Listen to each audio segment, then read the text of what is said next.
Kami dari kelompok 3 akan membahas topik 3 ruang kolaborasi, mata kuliah pemahaman tentang peserta didik dan pemahamannya.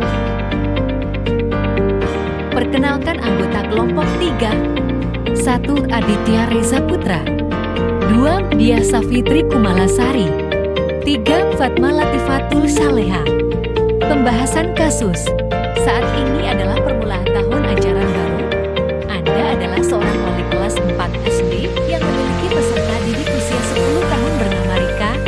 Wali kelas Rika, ketika kelas 3 mengeluhkan dinamika sekolah Rika kepada Anda, wali kelas tersebut mengatakan bila jauh tertinggal dari teman-teman lainnya di kelas.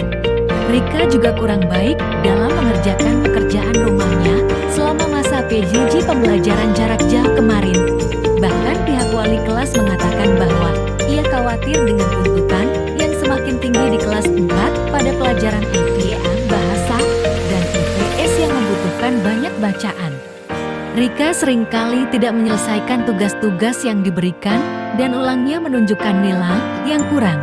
Namun demikian, ketika materi tugas dan ulangan tersebut diulangi secara lisan dan individu, Rika dapat menjawabnya.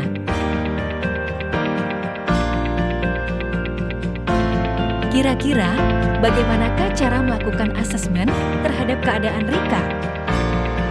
Cara melakukan asesmen untuk Rika.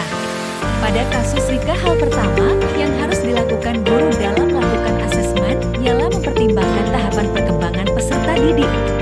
Jika dilihat dari tahapan perkembangan kognitif yang dikemukakan oleh J.M. Piaget, Rika yang berusia 10 tahun termasuk dalam tahapan perkembangan operasional konkret. Pada tahap ini, peserta didik sudah mampu memecahkan masalah dan berpikir logis, namun masih perlu bimbingan orang dewasa.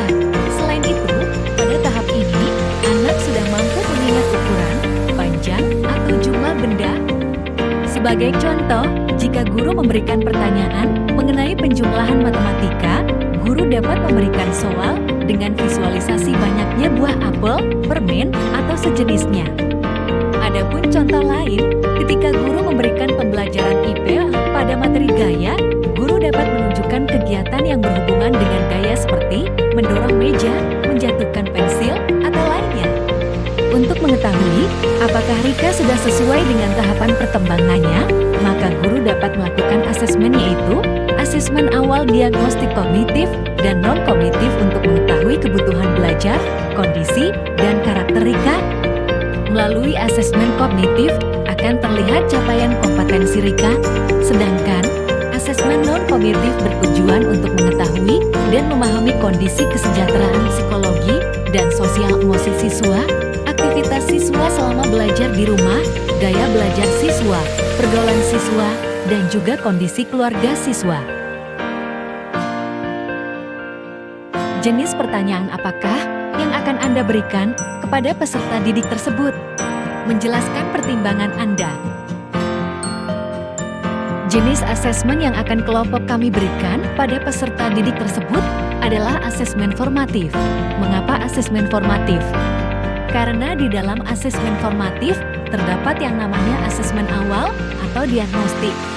Asesmen diagnostik ini bertujuan untuk mengetahui capaian dan kesiapan peserta didik untuk menerima pembelajaran.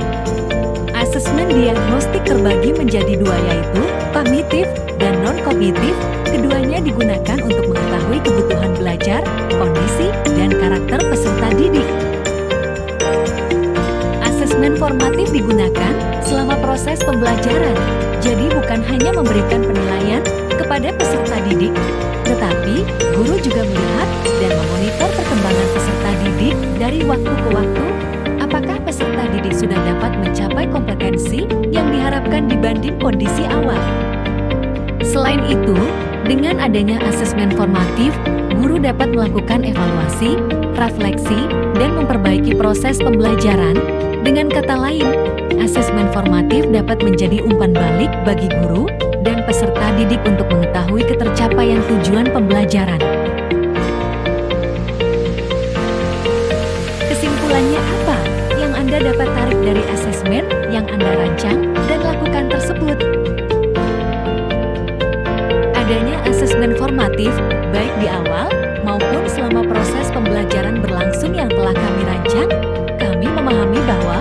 peserta didik adalah makhluk yang unik dan memiliki kebutuhan yang berbeda-beda.